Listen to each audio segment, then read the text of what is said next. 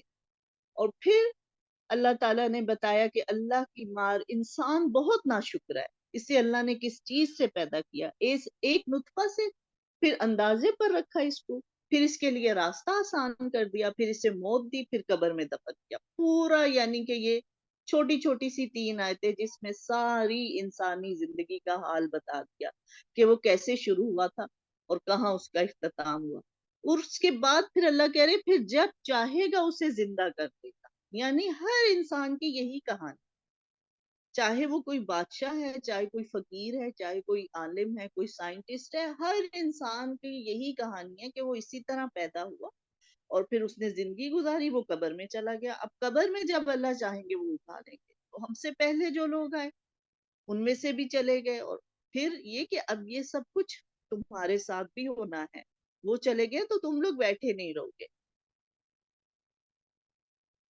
بس جب کہ کان بہرے کر دینے والی قیامت آ جائے گی، اس دن آدمی اپنے بھائی سے، اپنی ماں اور اپنے باپ سے، اپنی بیوی اور اپنی اولاد سے بھاگے گا، ان میں سے ہر ایک کو اس دن ایسی فکر دامنگیر ہوگی جو اس کے لیے کافی ہوگی، یعنی اس دن وہ صرف اپنی ہی فکر کرے گا، اپنے رشتوں کی کوئی، آج ہم فکر کرتے ہیں نا اپنے بہن بھائیوں کی، اپنے بچوں کی، اپنے ماں باپ کی، اللہ تعالیٰ فرما رہے اس دن تو وہ صرف اپنے لیے ہی کافی ہوگا، وہ صرف اپنی فکر کر رہا ہوگا، کسی رشتے کی طرف نظر اٹھا کر بھی نہیں دیکھے گا، وہ کہے گا کہ بس میری جان بچ جائے کسی طرح۔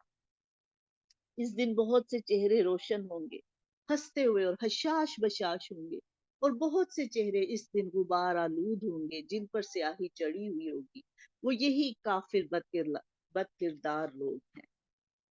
اس کے بعد سورت تکویر ہے، اس میں بھی بہت زیادہ قیامت کا ہی ذکر ہے، بہرحال آگے پھر اللہ تعالیٰ فرما رہے ہیں کہ ان ہوا الا ذکر للعالمین، یہ تو تمام جہان والوں کے لیے نصیحت نامہ ہے، لمن شاء منکم ان یستقیم، بس اس کے لیے یہ ہے کافی جو تم میں سے سیدھی راہ پہ چلنا چاہتا ہے، یعنی قرآن کا فائدہ اسی انسان کو ہے جو اپنے راستے کو سیدھا کرنا چاہتا ہے، جو اپنی زندگی سے بس تنگ آ گیا کہ اب میں نے اپنی مرضی کی زندگی گزاری ہے، میں کس کو بھلائی سمجھ رہا ہوں، سیدھا راستہ کیا ہے، میرا انجام کیا ہونا ہے، یعنی ایک وقت ایسا ہوتا ہے کہ انسان اپنے اندر تذبذب میں پڑ جاتا ہے کہ میں جو کر رہا ہوں وہ صحیح بھی ہے یا نہیں۔ اب جس انسان کے اندر صحیح راستے پر چلنے کی تڑپ پیدا ہو جائے، جستجو پیدا ہو جائے، اصل میں یہ قرآن اس کو سیدھی راہ دکھا سکتا ہے، اور اگر وہ جستجو ہی نہیں ہے، وہ تڑپ نہیں ہے، پھر ہم پڑھ لیں گے لیکن ہم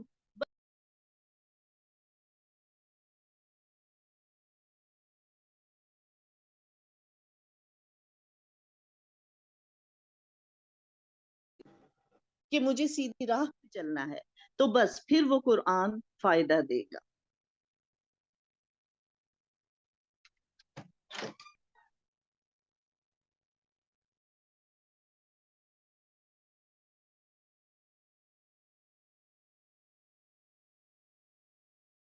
تو اللہ کرے کہ اللہ تعالیٰ ہمارے اندر اس جستجو کو پیدا کر دے کہ بس ہمیں یہ تڑپ ہو کہ ہمیں سیدھی راہ پہ چلنا ہے، بس پھر تو قرآن الحمدللہ ہمارے ہاتھوں میں ہے، اور اللہ تعالیٰ بس پھر اس کے ذریعے ہمیں انشاءاللہ ضرور ہدا دے گا، وما تشاءون الا ان یشاء اللہ رب العالمین، اور تم تو چاہ بھی نہیں سکتے اگر اللہ نہ چاہے، یعنی تم بغیر پروردگار عالم کے چاہے کچھ نہیں چاہ سکتے، ہم تو خواہش بھی نہیں کر سکتے، تو بس پھر یہی ہے کہ اللہ تعالیٰ سے رو رو کے ہدایت مانگے کہ اللہ تعالیٰ آپ ہمارے دل میں تڑپ پیدا کر دیں کہ ہمیں نیکیوں کی تڑپ پیدا کر دیں، ہمیں سیدھے راستے پر چلنے کی تڑپ پیدا کر دیں، تبھی کچھ ہو سکتا ہے، ورنہ یہ تو بہت بہت ہی مشکل حالات ہیں، جو پڑھتے ہیں اس طرح سے کہ یہ جہنم کا دن ہے، یہ قیامت کا دن ہے، جہاں اپنے بھی آپ کو کوئی لفٹ نہیں کرا رہے، اپنے بھی آپ سے بھاگ رہے ہیں، تو انسان کتنا بے بس ہو. بہت ہی سخت دن ہے، اللہ ہمیں اس دن کی سختی سے بچائے. بسم اللہ الرحمن الرحیم. ویل للمطففین. بڑی خرابی ہے ڈنڈی مارنے والوں کے لیے جو ناپ تول میں کمی کرتے ہیں. جب لوگوں سے ناپ کر لیتے ہیں تو پورا پورا لیتے ہیں، اور جب انہیں ناپ کر یا تول کر دیتے ہیں تو کم دیتے ہیں. کیا انہیں اپنے مرنے کے بعد جی اٹھنے کا خیال نہیں ہے؟ یہ تو وہی کر سکتا ہے نا. اب اللہ تعالیٰ کہہ رہے ہیں کہ یہ کام تو وہی کر سکتا ہے اصل میں جس کو دوبارہ اٹھنے کا پتہ ہی نہیں ہے، جسے قیامت کے دن پر کوئی ایمان ہی نہیں ہے کہ مجھے یہ سب حساب دینا ہے. اور اللہ تعالیٰ فرما رہے ہیں کہ ڈنڈی مارنا یعنی یہ بہت چھوٹی خیانت ہے کہ اچھا تھوڑا سا ہم چیز کو گیلا کر لیں، تھوڑا وزن زیادہ ہو جائے گا، یا پتہ نہیں کیا کیا طریقے ہیں اس چیز میں. بہرحال ایک حدیث میں ہے کہ جو قوم ناپ تول میں کمی کرتی ہے تو اس پر قحط سالی، سخت محنت اور حکمرانوں کا ظلم مسلط کر دیا جاتا ہے. اور اس میں پھر ہم یہ اچھی طرح سے سمجھ لیں کہ یہ صرف یہ ہر جگہ جو ڈنڈی مارنا ہے، چاہے وہ دکاندار کسی ناپ تول میں کمی کر رہے ہیں، چاہے اگر ہم کہیں جاب کر رہے ہیں وہاں پر ہم ٹائم جیسے ارائیول ٹائم بھی لکھنا ہے. اور اب تو خیر سکیننگ وغیرہ ہوتی ہے، وہ چیز ہی ختم ہو گئی ہے، لیکن اگر اس طرح سے ابھی بھی کہیں ہے کہ اچھا اپنا ٹائم جو ہے ہم دیر سے آئے اور پہلے لکھ دیں، یا جلدی چلے گئے ہیں لیکن ٹائم وہ لکھ دیں، یہ سب ڈنڈی مار کہ تھوڑی تھوڑی چیز میں ایسے خیانت سی کر لو. تو اللہ تعالیٰ ہمیں بچائے ان چیزوں سے کہ ان کا فائدہ کچھ نہیں ہے، یعنی بہت تھوڑے فائدے کے لیے اتنا بڑا عذاب خرید رہے ہیں. تو اللہ تعالیٰ ہمیں ان چیزوں سے بچائے. کیا انہیں مرنے کے بعد جی اٹھنے کا خیال نہیں اس عظیم دن کے لیے جس دن سب لوگ رب العالمین کے سامنے کھڑے ہوں گے؟ یقیناً بدکاروں کا نامہ اعمال سجین میں ہے. اور تمہیں کیا معلوم کہ یہ سجین کیا ہے؟ لکھی ہوئی کتاب ہے. اس دن جھٹلانے والوں کے لیے بڑی خرابی ہے جو جزا اور سزا کے دن کو جھٹلاتے تھے. اسے صرف وہی جھٹلاتا ہے جو حد سے آگے نکل جانے والا گناہگار ہے. جب اس کے سامنے ہماری آیتیں پڑھی جاتی ہیں تو کہہ دیتے تو اگلوں کے افسانے ہیں. نہیں، بلکہ ان کے دلوں پر ان کے اعمال کی وجہ سے زنگ چڑھ گیا. ہرگز نہیں، یہ لوگ اس دن اپنے رب سے اوٹ میں رکھے جائیں گے. پھر یہ لوگ بالیقین جہنم میں چھوڑے جائیں گے. پھر کہہ دیا جائے گا کہ یہی ہے وہ جسے تم جھٹلاتے رہے. یقیناً نیکوکاروں کا نامہ اعمال علیین میں ہے. اور تجھے کیا پتا کہ علیین کیا ہے؟ وہ بھی لکھی ہوئی کتاب ہے. مقرب فرشتے اس کا مشاہدہ کرتے ہوں گے. یقیناً نیک لوگ نعمتوں میں ہوں گے، مسحریوں پر بیٹھے ہوئے ہوں گے. ان کے چہروں سے ہی نعمتوں کی تر و تازگی پہچان لے گا. اور سر بمہر خالص مشروب پلائے جائیں گے جس پر مشک کی مہر ہوگی. سبقت لے جانے والوں کو اسی میں سبقت کرنی چاہیے. یعنی اس چیز کے لیے تم آپس میں مقابلہ کرو، اس چیز میں آگے بڑھنے کی کوشش کرو. نبی صلی اللہ علیہ وآلہ وسلم نے فرمایا جس مومن نے کسی پیاسے مومن کو ایک گھونٹ پانی پلایا اللہ تعالیٰ اسے قیامت والے دن الرحیق المختوم پلائے گا. جس نے کسی بھوکے مومن کو کھانا کھلایا اللہ تعالیٰ اسے جنت کے پھل کھلائے گا. جس نے کسی ننگے مومن کو لباس پہنایا اللہ تعالیٰ اسے جنت کا سبز لباس پہنائے گا. تو اس کے لیے ہمیں کوشش کرنی ہے اور اس میں سبقت لے جانے کی، اس میں آگے بڑھنے کی کوشش کرنی ہے. اگر مقابلہ کرنا ہے، اللہ تعالیٰ کہہ رہے ہیں اگر مقابلہ کرنا ہے تو ان چیزوں میں کرو، ان چیزوں میں آگے بڑھنے کی کوشش کرو. اور اس کی آمیزش تسنیم کی ہوگی، وہ چشمہ جس کا پانی مقرب لوگ پیئیں گے. گناہگار لوگ ایمانداروں کی ہنسی اڑایا کرتے تھے اور ان کے پاس سے گزرتے ہوئے آپس میں آنکھ کے اشارے کرتے تھے. اور جب اپنے والوں کی طرف لوٹتے تو دل لگیاں کرتے، اور جب انہیں دیکھتے تو کہتے یقیناً یہ لوگ گمراہ ہیں. یہ ان پر پاسبان بنا کر تو نہیں بھیجے گئے، بس آج ایمان والے ان کافروں پر ہنسیں گے. تختوں پر بیٹھے دیکھ رہے ہوں گے کہ اب ان منکروں نے جیسا یہ کرتے تھے پورا پورا بدلہ پا لیا. عام طور پر یہی ہوتا ہے کہ جو دین کے راستے پہ چلنے کی کوشش کرتا ہے اس کا مذاق اڑایا جا رہا ہوتا ہے. یہ ہماری سوسائٹی کا ایک ہے المیہ کہ جو سر پہ دوپٹہ لے لیں گی لڑکیاں، جو اپنے آپ کو کور کر لیں گی، بس ان کا مذاق اڑایا جاتا ہے. اب کیا کہہ رہے ہیں اللہ تعالیٰ کہ یہ جو کافر ہیں، یہ جو گناہگار ہیں، دنیا میں ان لوگوں کا مذاق اڑاتے تھے، آج وہ ایماندار اپنے اچھے انجام کو پہنچیں گے اور پھر ان کو دیکھیں گے اور کیا مذاق کیا اڑانا ہے. نیک بندہ تو مذاق اڑا ہی نہیں سکتا. ہم افسوس ہی کریں گے اور مگر یہ کہ وہ آرام میں ہوں گے اور دیکھ رہے ہوں گے کہ ان منکروں نے جیسا کیا تھا ان کو پورا پورا بدلہ پا. سورۃ انشقاق میں بھی تھوڑا سا یہ بتایا گیا ہے کہ اس دن زمین سب کچھ اکل دے گی اور خالی ہو جائے گی اور اپنے رب کے حکم پر کان لگائے گی اور اسی لائق ہے وہ. اے انسان تو اپنے رب سے ملنے تک کی کوشش اور تمام کام اور محنتیں کر کے اس سے ملاقات کرنے والا ہے. تو اس وقت جس شخص کے دائنے ہاتھ میں اعمال نامہ دیا جائے گا اس کا حساب تو بڑی آسانی سے لے لیا جائے گا اور وہ اپنے اہل کی طرف ہنسی خوشی لوٹ آئے گا. یعنی کہ اگر اعمال نامہ دائیں ہاتھ میں دے دیا، ابھی حساب نہیں ہوا، ابھی تو اعمال نامے تقسیم ہو رہے ہیں نا کہ سب کے ہاتھ میں اس کا اعمال نامہ دیا جائے گا. اب ایک نشانی یہ ہے کہ اگر رائٹ ہینڈ میں اعمال نامہ دیا گیا بس اس کا مطلب ہے کہ آپ کامیاب ہے، اس کا حساب آسانی سے لیا جائے گا. آسان حساب یہ ہے کہ مومن کا اعمال نامہ پیش ہوگا، اس کی غلطیاں بھی اس کے سامنے لائی جائیں گی، پھر اللہ تعالیٰ اپنی رحمت اور فضل و کرم سے انہیں معاف کر دے گا. حضرت عائشہ فرماتی ہے کہ رسول اللہ صلی اللہ علیہ وآلہ وسلم نے فرمایا جس کا حساب لیا گیا وہ ہلاک ہو گیا. میں نے کہا اے اللہ کے رسول، اللہ مجھے آپ پر قربان کرے، کیا اللہ تعالیٰ نے یہ نہیں فرمایا کہ جس کے دائیں ہاتھ میں اعمال نامہ دیا گیا اس کا آسان حساب ہوگا؟ تو آپ صلی اللہ علیہ وسلم نے وضاحت فرمائی یہ تو پیشی ہے، یعنی کہ صرف اعمال نامہ سامنے کر کے دکھایا جائے گا، ایک پیشی ہوگی. مومن کے ساتھ معاملہ حساب کا نہیں ہوگا، ایک سرسری سی نظر اللہ تعالیٰ اس پہ ڈالیں گے. مومن رب کے سامنے پیش کیے جائیں گے، جس کا مناقشہ ہوا یعنی پوچھ گچھ ہوئی وہ تو مارا گیا. اور نبی صلی اللہ علیہ وسلم نماز میں دعا پڑھتے تھے اللہم حاسبنی حسابا یسیرا، اے اللہ میرا آسان حساب فرما. نماز سے فراغت ہونے کے بعد میں نے پوچھا حسابا یسیرا یعنی آسان حساب کا مطلب کیا ہے؟ آپ صلی اللہ علیہ وآلہ وسلم نے فرمایا اللہ تعالیٰ اس کا اعمال نامہ دیکھے گا پھر اسے معاف فرما دے گا. یعنی ایک نظر بس اس پہ ڈالی جائے گی، حالانکہ اس میں غلطیاں بھی ہوں گے، گناہ بھی ہوں گے، لیکن بس اس کو پروموٹ کر دیا جائے گا، آگے کر دیا جائے گا، اس سے کچھ پوچھا نہیں جائے گا. ہاں یہ نبی صلی اللہ علیہ وسلم فرما رہے ہیں کہ جس سے جو پوچھ لیا گیا، ایک بھی سوال اگر کسی سے ہو گیا بس وہ تو کیا جواب دیں گے. ایک نماز کے متعلق ہی ہم سے پوچھ لیا گیا کہ وہ تم نے نماز کیوں نہیں پڑھی تھی، ہمارے پاس کیا اس کا بہانہ کچھ ہوگا؟ کچھ بھی نہیں ہم بول سکیں گے. یا ایک کسی نعمت کے بارے میں پوچھ لیا جائے کہ اچھا تم نے اس نعمت کا حق ادا کیا تھا، ہم کیا کہہ سکتے ہیں آگے سے؟ تو اللہ تعالیٰ ہم سے آسان حساب لے. یہ دعا تو ہمیں بہت اپنی ہر وقت کی دعاؤں میں شامل کر لینی چاہیے. اللہم حاسبنی حسابا یسیرا، اور پھر وہ دیکھے اپنے گھر والوں کی طرف خوشی خوشی لوٹ آئے گا.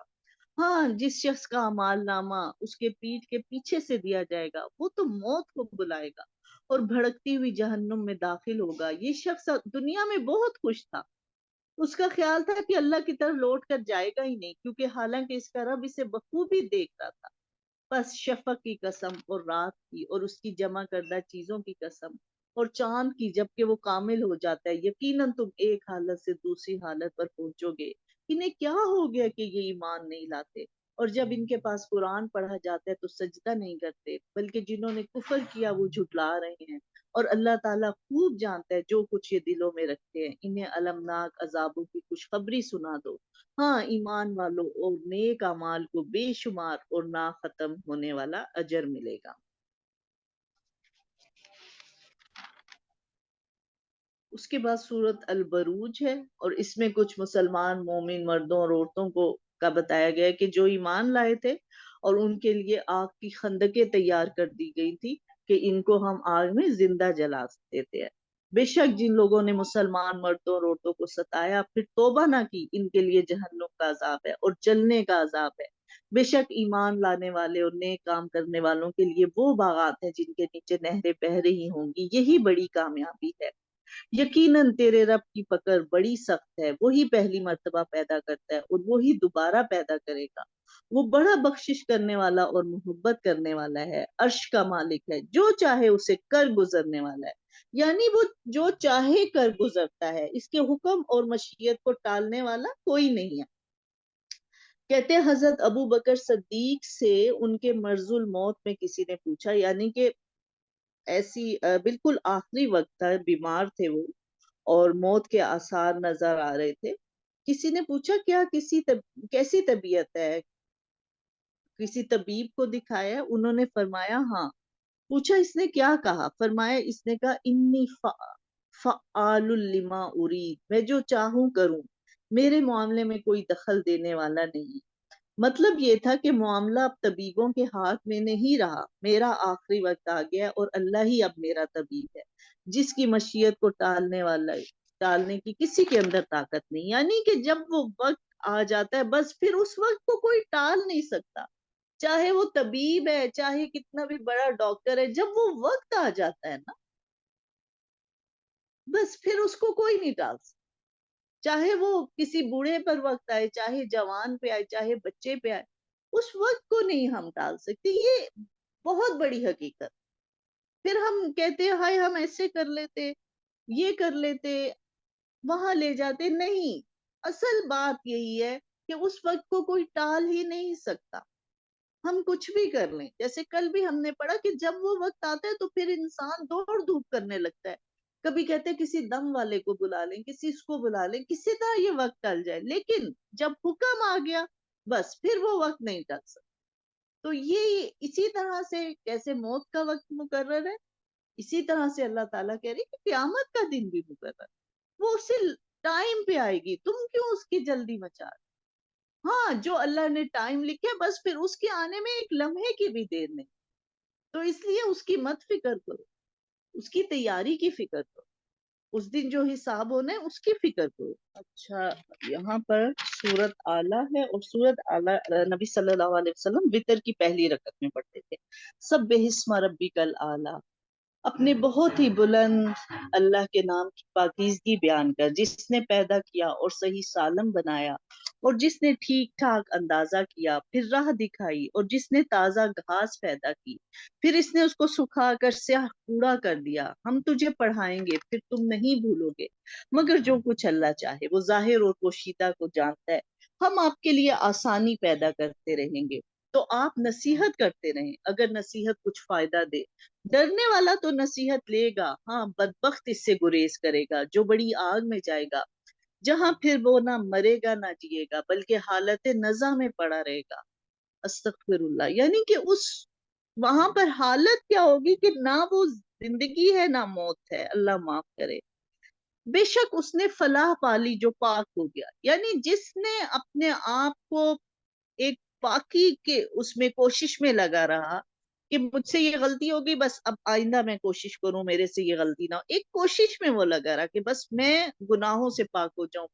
وذکر رسم ربی ہی فصلہ، اور جس نے اپنے رب کے نام کا ذکر کیا اور نماز پڑھتا رہا، یعنی کہ اللہ کا ذکر اور پھر نماز بہت ہی اہم چیز ہے انسان کو برائی سے بچانے کے، نیکی کے رستے پر چلنے کے لیے یہ دو چیزیں بہت اہم ہیں۔ وَذَكَرَ رَسْمَ رَبِّهِ فَصَلَّى، جس نے اپنے رب کا نام یاد رکھا اور نماز پڑھتا رہا۔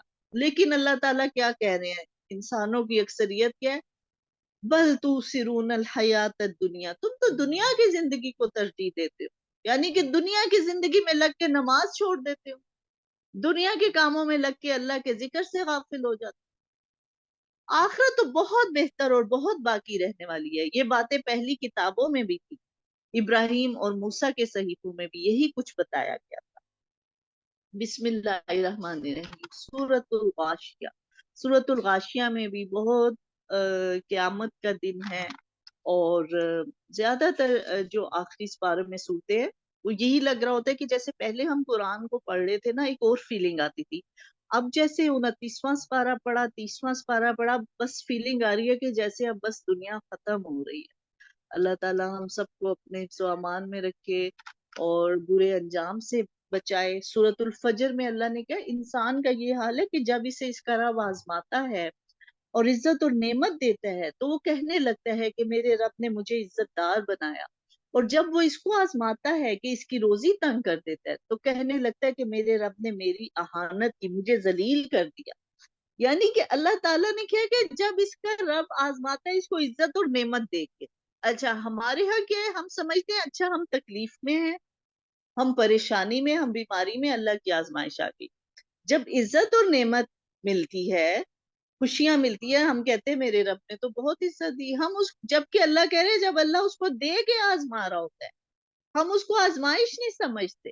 لیکن اللہ نے دونوں کو آزمائش کیا کہ جب تمہارا رب تمہیں دے کے آزماتا ہے تم یہ کہتے ہو کہ رب نے مجھے عزت، اور جب وہ تنگی میں ڈال کے آزماتا ہے تو کہتا ہے کہ میرے رب نے تو مجھے ذلیل کر دیا.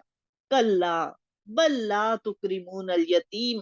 بات اصل میں یہ نہیں ہے. بات کیا ہے کہ تم یتیموں کی عزت ہی نہیں کرتے اور مسکینوں کو کھانا کھلانے کی ترغیب نہیں دیتے. اللہ تعالیٰ کہہ رہے ہیں یہ باتیں چھوڑو، کرنے والے کام نہیں تم کر رہے ہو. باقی کوئی عزت نہیں، کوئی اللہ کبھی عزت نہیں، نہ کسی کی عزت چھینتا ہے. اصل تو بات یہ ہے کہ تم اس کے راستے پہ کوشش ہی نہیں کرتے. اور وہ کیا ہے کہ یتیموں کی عزت نہیں کرتے اور مسکینوں کو کھانا کھلانے کی ترغیب ہی نہیں دیتے، اور میراث کو سمیٹ سمیٹ کر کھاتے ہو، مال کو جی بھر کے عزیز رکھتے ہو، مال کو خرچ نہیں تم کرتے. کیسے دل میں تنگی آ جاتی ہے تمہارے؟ یقیناً جس وقت زمین پھوٹ پھوٹ کر برابر کر دی جائے گی اور تیرا رب آ جائے گا اور فرشتے صفے باندھ کر آ جائیں گے، اور جس دن جہنم بھی لا جائے گی اس دن انسان کو سمجھ آئے گا، مگر آج اس کے سمجھنے کا فائدہ کیا؟ بار بار یہی بتا رہا ہے کہ اس دن تو انسان کو سمجھ آ جائے گی، سب کچھ سمجھ آ جائے گی، لیکن اس دن سمجھنے کا کیا فائدہ؟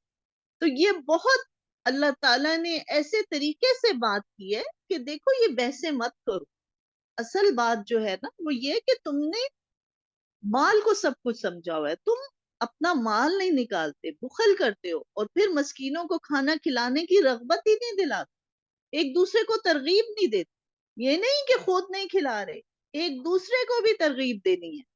تو یہ ایک بہت ہم نے بات کو یاد رکھنا ہے کہ نہ صرف خود ان نیکیوں کے کاموں میں آگے بڑھنا ہے بلکہ ایک دوسرے کو بھی موٹیویٹ کر کہ ہمیں فلاں کو کھانا کھلانا، اور مسکینوں کو، غریبوں کو، جو کہ دیکھیں عام طور پہ وہ بیچارے جیسے بھی مل رہا ہے وہ کھا رہے ہیں، لیکن کیوں یہ بار بار ترغیب دی جا رہی ہے کہ ایسا کھانا جو تم لوگ خود کھاتے ہو کبھی مسکینوں کو، غریبوں کو، ان کو بھی وہی کھانا کھا کر پکا کر کھلاؤ. اللہ تعالی ہم سب کو توفیق عطا فرمائے.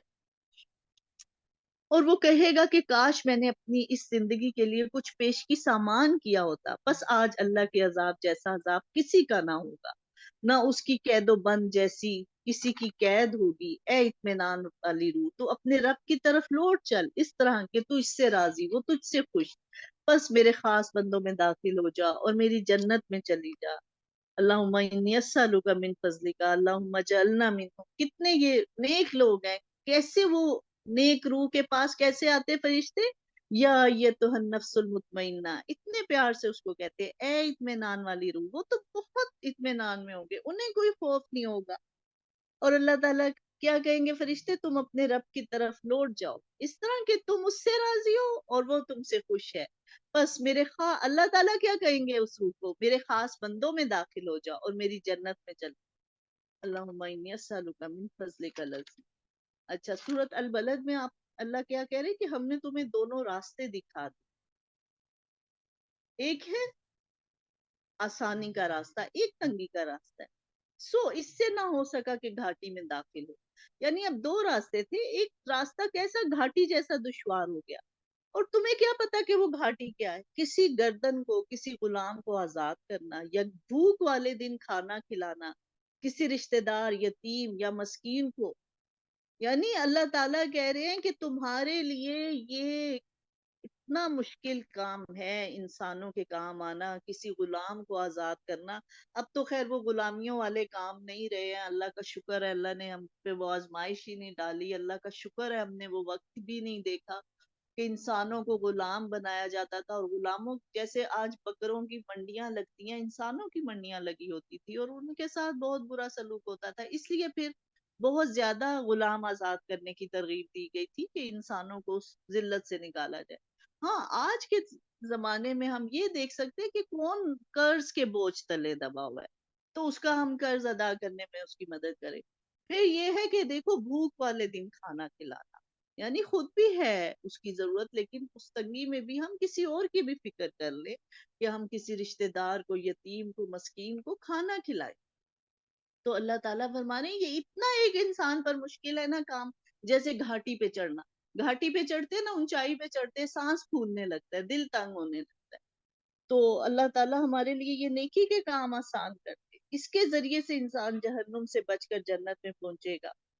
اسی طرح آگے کیا ہے کہ پھر وہ کیا کرتے تھے، ایمان لاتے تھے، ایک دوسرے کو صبر کی اور رحم کرنے کی وصیت کرتے ہیں. یعنی ایک دوسرے کو بھی صبر کی اور رحم کرنے کی وصیت کرتے ہیں. وصیت کرنا، نصیحت کرنا بہت ضروری ہے کہ ہم اپنے بچوں کو بھی پھر ساتھ ساتھ بتائیں کہ دیکھو یہ اس وقت میں ہمیں ان مسکین لوگوں کو کھانا کھلانا ہے، تاکہ کل کو بچے بڑے ہوں ان کو بھی پتا ہو کہ یہ کام ہم نے کرنا.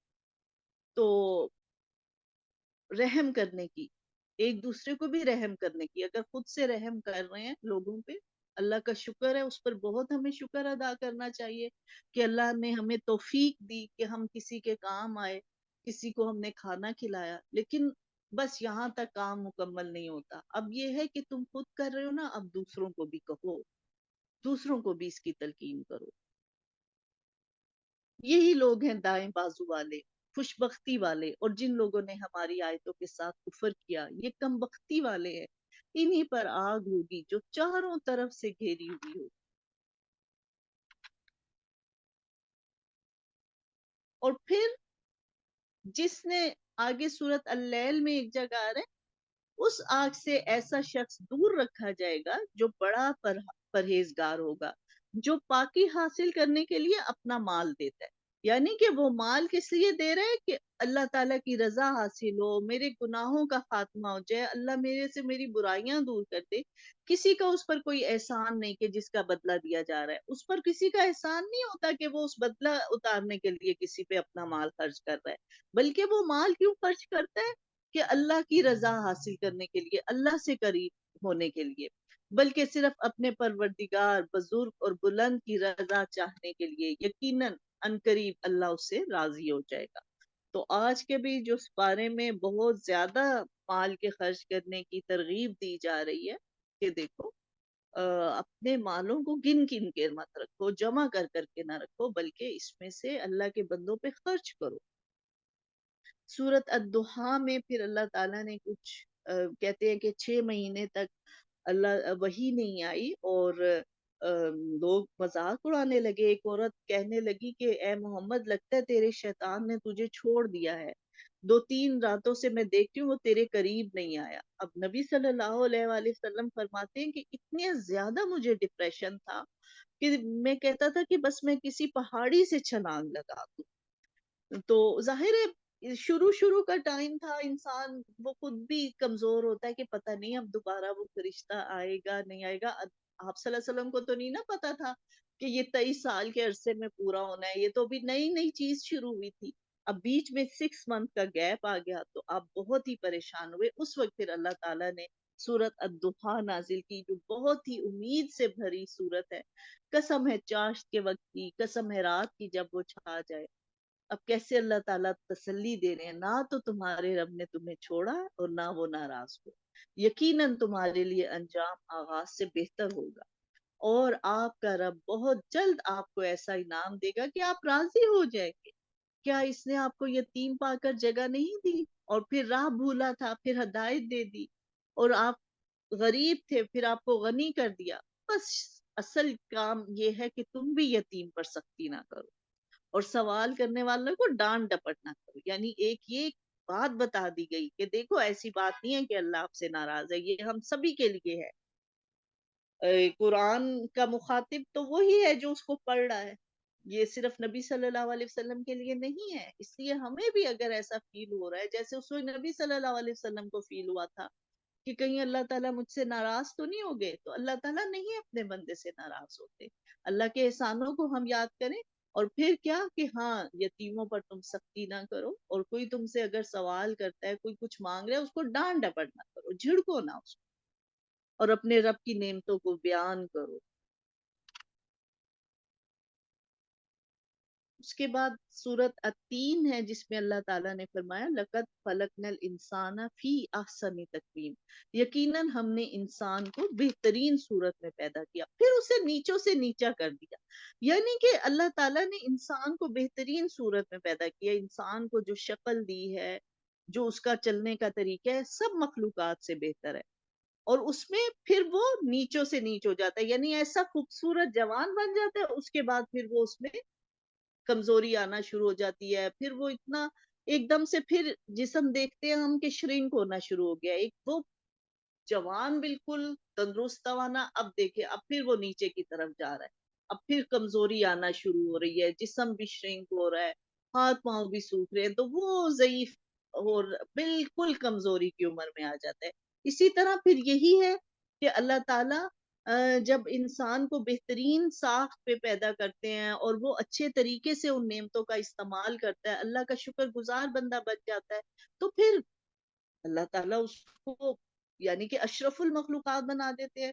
پھر اس پر کیسا کیسا کرم ہوتا ہے، حضرت ابراہیم کا ذکر دیکھ لے، حضرت سلیمان کو دیکھ لے کہ بہترین نعمتوں کا استعمال کیا، اللہ کے پسندیدہ بندے بن کے، لیکن وہی نعمتیں جب تکبر میں مبتلا کرتی ہیں، پھر وہ اس کی مثال فرعون کی ہے کہ اس کو بھی سب کچھ دیا تھا لیکن وہ نیچوں سے نیچ ہو گیا، پتہ ہی نہیں چلا کہ کس طرح سے ان نعمتوں کا شکر ادا کرنا ہے، یہ تو پھر کیا انجام ہوا۔ تو یہ ہے کہ اس کا بہترین تو یہی ہے انسان کا کہ وہ اللہ کو پہچان کے اور پھر اپنے آپ کو عاجز بنا کر کمزور ہو کر اللہ کا بندہ بن کر زندگی گزارے۔ یقیناً جو لوگ ایمان لائے پھر نیک عمل کیے تو ان کے لیے ایسا اجر ہے جو کبھی ختم نہ ہوگا۔ اس کے بعد سورت الگ ہے، یہ وہ سورت ہے جو اس کی پہلی 5 آیتیں سب سے پہلی وحی، پہلی دفعہ جب حضرت جبرائیل علیہ السلام نبی صلی اللہ علیہ وسلم کے پاس آئے تو یہ آیتیں نازل ہوئی تھی۔ اقرا بسم ربک الذی خلق، پڑھ اپنے رب کے نام سے جس نے پیدا کیا، جس نے انسان کو خون کے لوتھڑے سے پیدا کیا، تو پڑھتا رہ، تیرا رب بڑے کرم والا ہے، جس نے قلم کے ذریعے علم سکھایا، جس نے انسان کو وہ سکھایا جو وہ نہیں جانتا تھا۔ تو اس میں علم کی بہت زیادہ اہمیت ہے کہ مسلمان کو اصل میں اللہ تعالیٰ ایجوکیٹڈ ایک نیشن دیکھنا چاہتے ہیں، اور بار بار پڑھنے کا حکم دیا، اور پھر یہ کہا کہ اصل میں جو علم ہے انسان کو وہ اللہ ہی نے سکھایا ہے۔ تو اللہ تعالیٰ اصل میں ہمیں العلم یعنی یہ جو قرآن کا جو علم ہے، یہ باقی تو ہم ماشاءاللہ دنیا کے علم سب حاصل کر رہے ہیں، جو جس کی توفیق ہوتی ہے پڑھ رہے ہیں، لیکن اصل جو چیز ہے کہ ہم اس علم کی طرف آئیں اور ہم قرآن کو پڑھیں اور سمجھیں۔ سورۃ القدر ہے، اور اس میں یہ ہے کہ ہم نے اس کو شب قدر میں نازل کیا، یعنی قرآن پاک کا جو آغاز نزول نبی صلی اللہ علیہ وسلم پر بھی ہوا تھا وہ رمضان میں ہوا تھا، اور رمضان کی آخری جو طاق راتوں میں وہ شب قدر آتی ہے، اور اس کو لیلۃ الحکم بھی کہتے ہیں۔ اس کے معنی تنگی کیا کہتے ہیں، اس رات اتنی کثرت سے زمین پر فرشتے ہوتے ہیں کہ زمین تنگ ہو جاتی ہے۔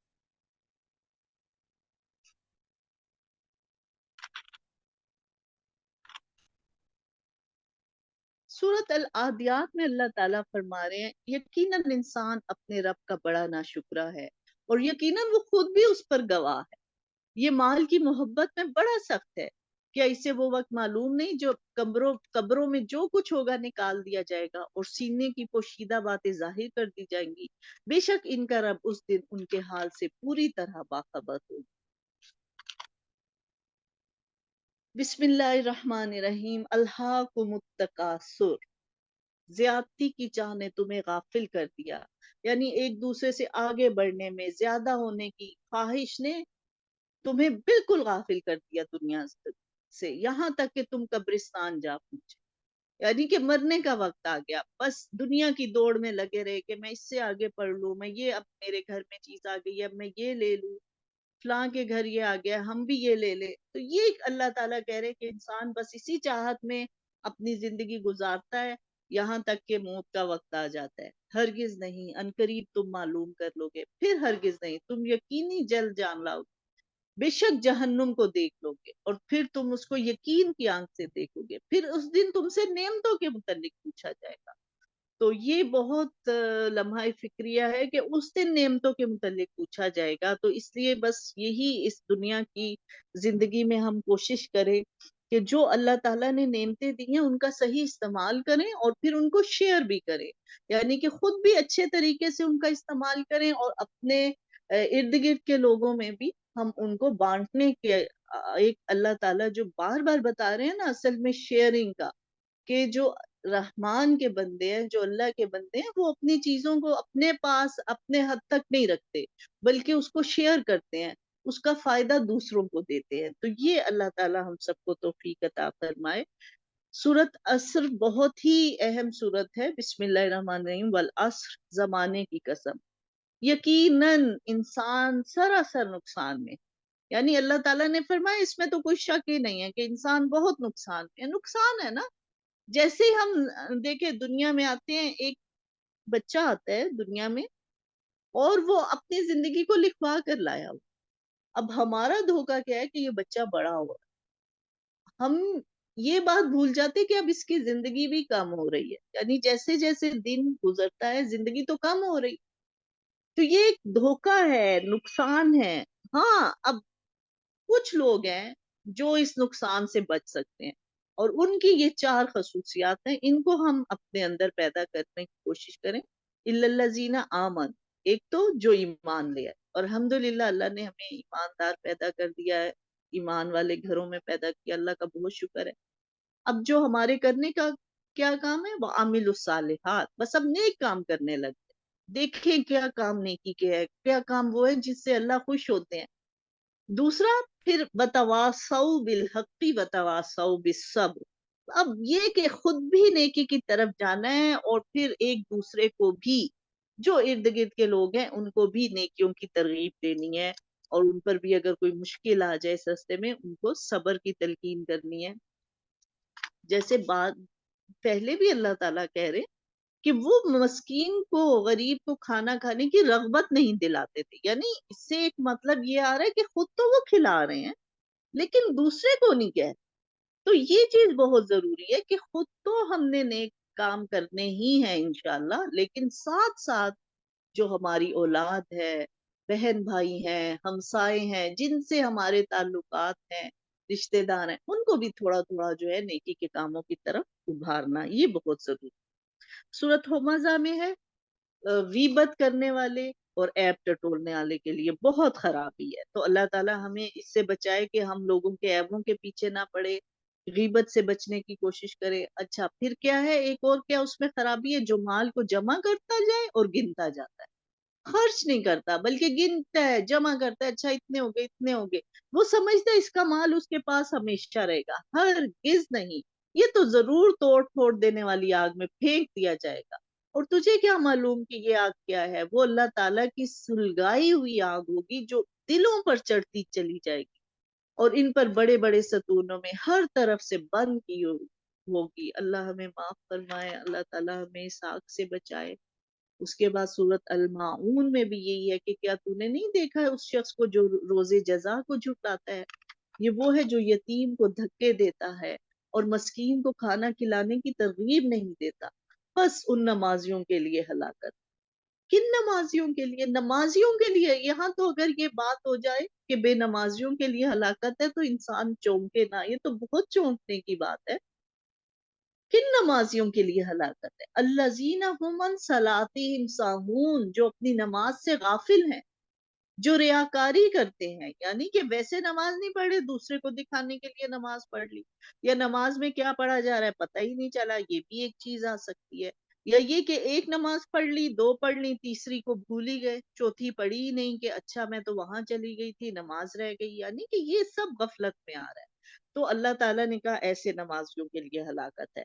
اور پھر دوسرا، ایک تو وہ ریاکاری کرتے ہیں اور دوسرا برتنے کی چیز روکتے ہیں، یعنی عام جو چھوٹے موٹے استعمال کی چیزیں ہیں، نیبرز میں کبھی کسی کو ضرورت پڑ جاتی ہے یا اپنے ہی گھر میں کسی کو ہماری کسی چیز کی ضرورت ہے، اس کو روکے نہیں، بلکہ جو اللہ کا بندہ ہے وہ اس کو فوراً دوسرے کے کام آنے کی کوشش کرتا ہے، جیسا کہ ہم پڑھ چکے ہیں کہ ہم اللہ کے مددگار بن جائیں نا، اللہ تعالیٰ بار بار کہہ رہے ہیں کہ اللہ کے مددگار بن، تو اللہ کے مددگار بننے میں یہی ہے کہ اللہ کے بندوں کی بھی ہم مدد کریں۔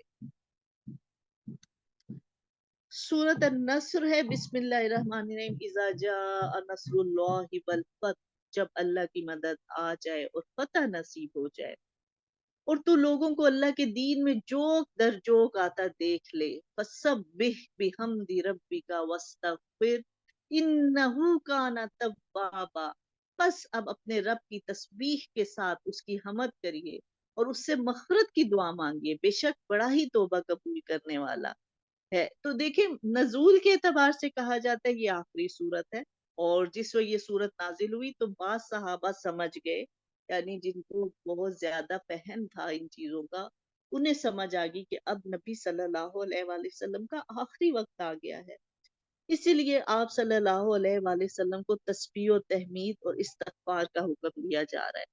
تو یہاں پر ایک چیز بہت ہی زیادہ دل کو ٹچ کرنے والی ہے کہ دیکھیں کہاں تو نبی کو، اللہ کے نبی کو فتح نصیب ہو رہی ہے، لوگ گروہ کے گروہ دین میں داخل ہو رہے ہیں۔ اب یہ نہیں کہا کہ اچھا اب تم جشن مناؤ، اللہ تعالیٰ کیا کہہ رہے ہیں؟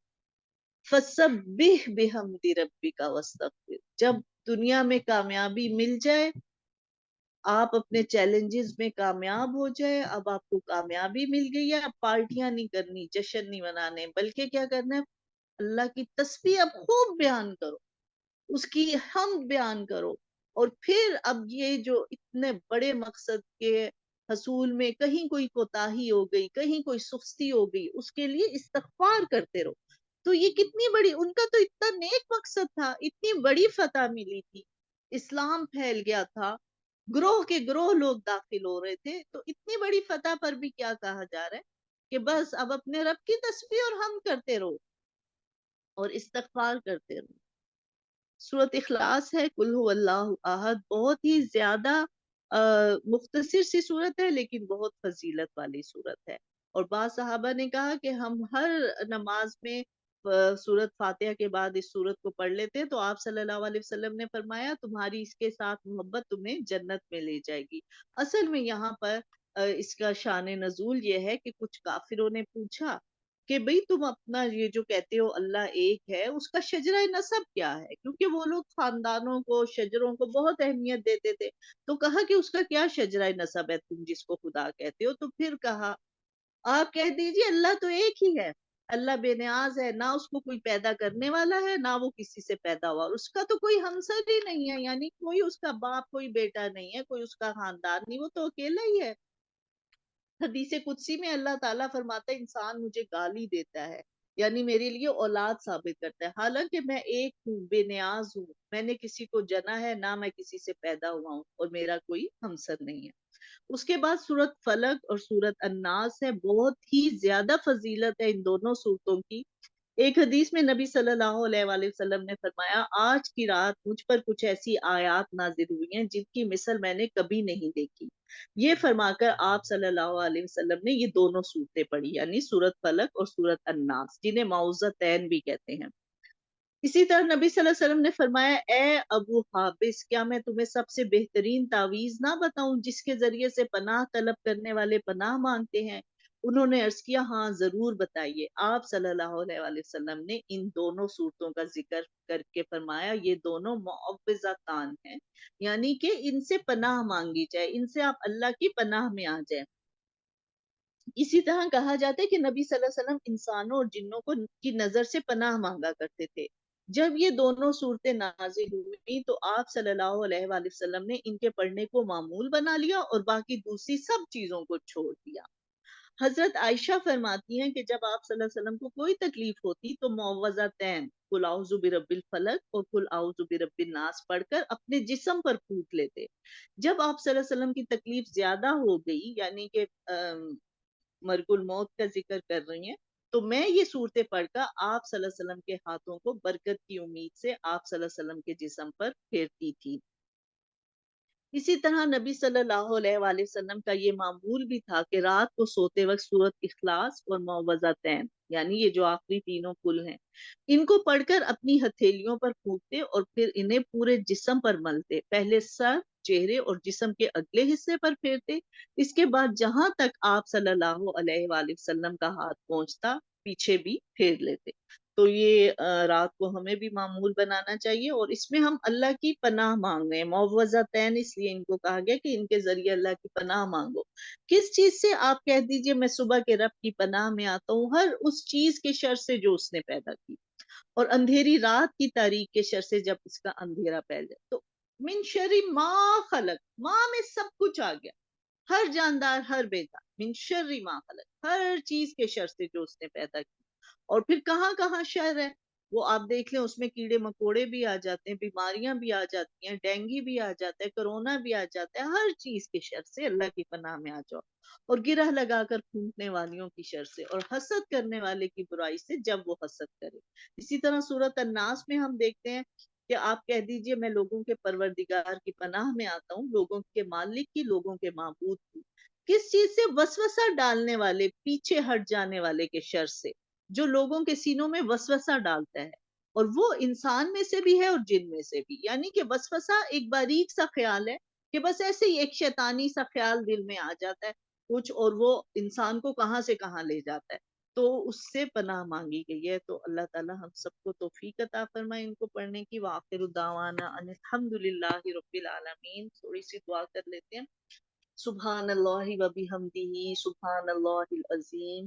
اللہم صلی علی محمد وعلی آل محمد کما صلیت علی ابراہیم وعلی آل ابراہیم انک حمید مجید۔ اللہم بارک علی محمد وعلی آل محمد کما بارکت علی ابراہیم وعلی آل ابراہیم انک حمید مجید۔ ربنا آتنا فی الدنیا حسنۃ وفی الآخرۃ حسنۃ وقنا عذاب النار۔ ربنا ظلمنا انفسنا وان لم تغفر لنا وترحمنا لنكونن من الخاسرین۔ اللهم احسن عاقبتنا في الامور كلها واجرنا من خزي الدنيا وعذاب الاخرة۔ اللهم حاسبنا حسابا يسيرا، اللهم حاسبنا حسابا يسيرا، اللهم حاسبنا حسابا يسيرا۔ یا اللہ ہم نے جو کچھ پڑھا اسے قبول فرما لے۔ یا اللہ اس کے پڑھنے میں، اس کے سننے میں، اس کے سمجھنے میں اگر کوئی غلطی ہو گئی اسے معاف فرما دینا۔ یا اللہ آپ کا بہت شکر ہے، بہت شکر ہے، آپ نے ہمیں توفیق دی، آپ نے ہمیں یہ موقع دیا ہم آپ کی کتاب کو پڑھ سکیں۔ اللہ تعالیٰ آپ ہمیں اپنے لیے خالص کر لیں، آپ ہمیں اپنی کتاب کے لیے چن لیں، ہمیں اس کو پڑھنے والا، اس کو سمجھنے والا بنا۔ ہمیں، ہماری اولاد کو، ہمارے ازواج کو، ہماری آنے والی نسلوں کو اپنی ہدایت کے لیے خالص کر۔ اللہ تعالیٰ ہمیں ضائع ہونے سے بچا۔ یا اللہ ہمیں ضائع ہونے سے بچانا۔ یا اللہ ہمارے دل میں نیکی کی محبت ڈال، برائی کی نفرت ڈال، ہمیں سیدھے رستے پر چلنے والا بنا دے۔ یا اللہ آپ ہمیں معاف فرما دے، یا اللہ آپ ہمیں معاف فرما دے۔ یا اللہ آپ کا مبارک مہینہ بھی ختم ہونے کو ہے، جو ہم سے کوتاہیاں ہو گئی، غفلت ہو گئی، سستی ہو گئی، اپنی رحمت سے پورا کر دیجیے گا۔ یا اللہ یہ ہماری ٹوٹی پھوٹی سی کوششیں ہیں، آپ ان میں برکت ڈال دیں، میں ہمارے لیے خیر ڈال دیں، اپنی رحمت سے ان کو پورا کر دیجیے گا۔ یا اللہ ہمیں معاف فرما دے۔ یا اللہ ہمارے والدین پہ رحم فرمانا، ان کے درجات کو بلند کرنا۔ یا اللہ جن کے اپنے چلے گئے ہیں انہیں صبر دے، حوصلہ دے، ہمت دے، ان کے دلوں کو مضبوط کرنا۔ جو چلے گئے ہیں ان کے درجات کو بلند کرنا، ان کو جنتوں میں جگہ دینا۔ اللہم اغفر للمومنین والمومنات والمسلمین والمسلمات۔ یا اللہ ہمیں جانے والوں کے لیے صدقہ جاریہ بنا دے۔ یا اللہ ہمیں جانے والوں کے لیے صدقہ جاریہ بنا دے۔ جب ہم چلے جائیں تو ہمارے پیچھے والوں کو ہمارے لیے صدقہ جاریہ بنا دے۔ یا اللہ ہمیں ایمان کی زندگی دینا، ایمان کی موت دینا۔ یا اللہ ایمان کی موت دینا۔ یا اللہ جو پریشان ہے جو بیمار ہیں، جو ہسپتالوں میں پریشان پھر رہے ہیں، بیمار ہیں، سب پر اپنی خاص رحمت کر دے، ان کو مکمل شفا عطا فرما دے۔ یا اللہ سب پریشانوں کی پریشانیاں دور کر دے، بیماروں کو شفا دے، ہمارے گھروں پر اپنی خاص رحمتوں کے دروازے کھول۔ یا اللہ ہمیں ایمان کی زندگی اور ایمان کی موت دینا۔ یا اللہ دنیا اور آخرت میں نیک لوگوں کا ساتھ عطا فرما۔ یا اللہ دنیا اور آخرت میں نیک لوگوں کا ساتھ عطا فرما۔ یا اللہ ہمیں قبر کے عذاب سے بچانا۔ یا اللہ قبر کے عذاب سے بچانا۔ یا اللہ جہنم کی آگ سے بچانا۔